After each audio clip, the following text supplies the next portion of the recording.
If being a son or daughter comes without doing anything, but simply by faith in Jesus and adoption to sonship, then where does doing anything come in?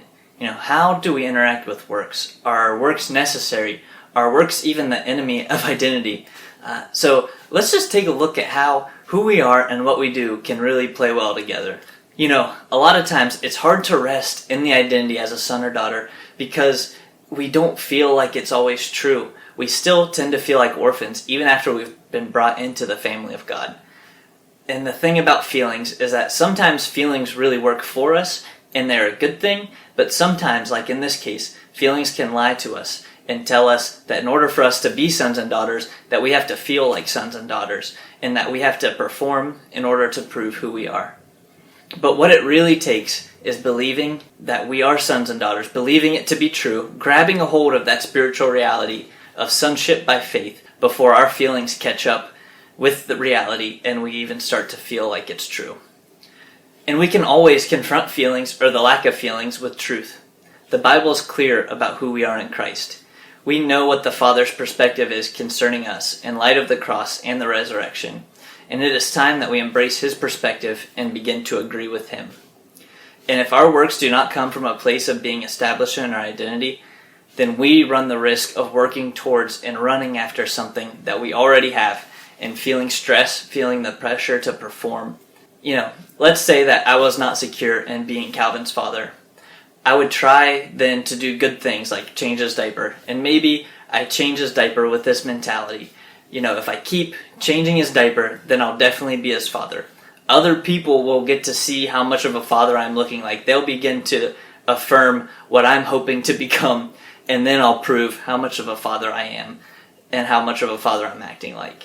Like, that's insane to me, And in this situation, it is easy for me just to focus only on myself when I'm doing something for someone else, hoping to be defined by that. And that just sounds exhausting. But no, when he was born, I was his father, and nothing can change that. So I can change his diaper because it's a good thing to do, because he needs it changed, and because I love him. There's no pressure to do it for any other reason than I am his father, I love him, and I care about him. And it's really freeing because I'm not thinking about myself in that equation. So along these lines, when we're not secure in our identity, and when we're attempting what are really good works, there's a tendency for us to make the good works all about us. What it says about us, how we look, how we are trying to attain our identity or attain a place for ourselves. And I just wonder, how can we truly love the one in front of us if we see ourselves as the center of the equation and we think that all of our works just say something about us? When we truly understand that we are sons and daughters, we gain the freedom to spend ourselves on those around us.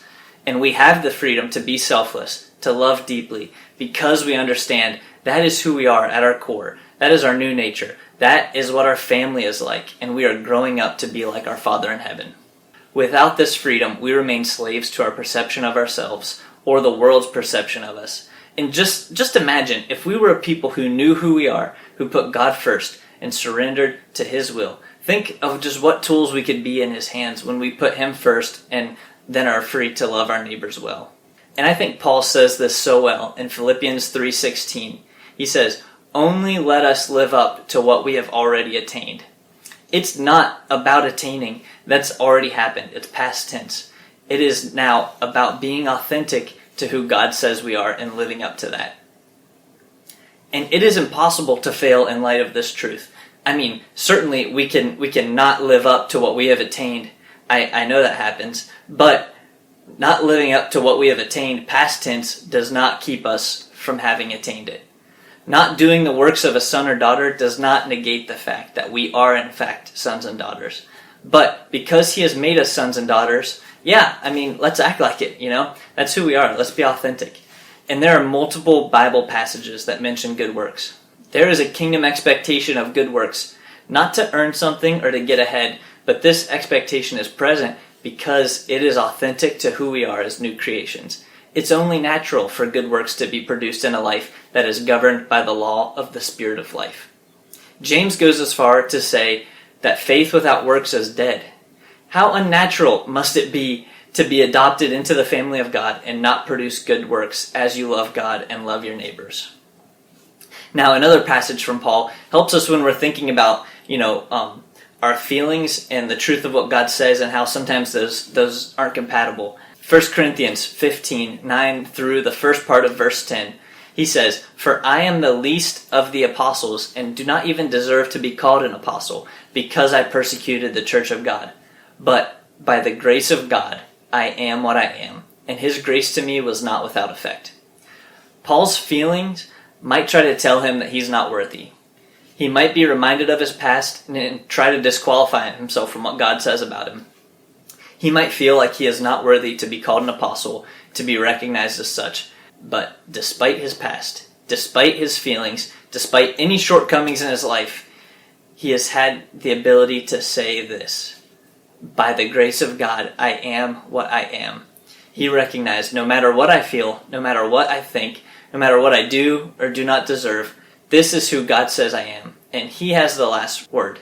His voice, his thoughts have a higher place in my life than my feelings or what I think I deserve.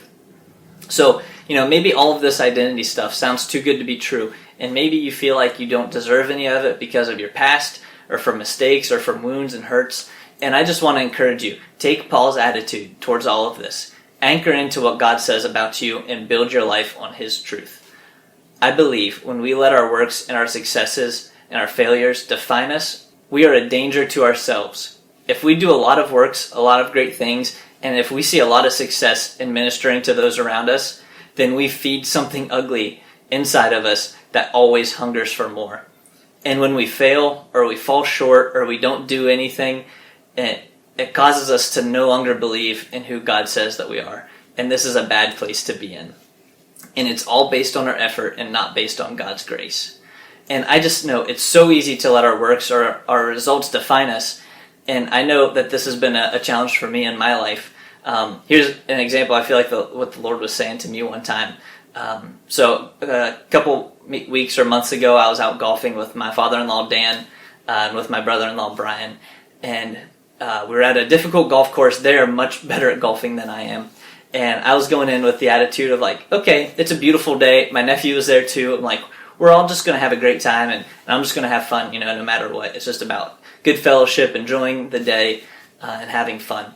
And the first couple of holes, I really surprised myself by, I was playing much better than I normally do. And I was performing at a much higher than normal level.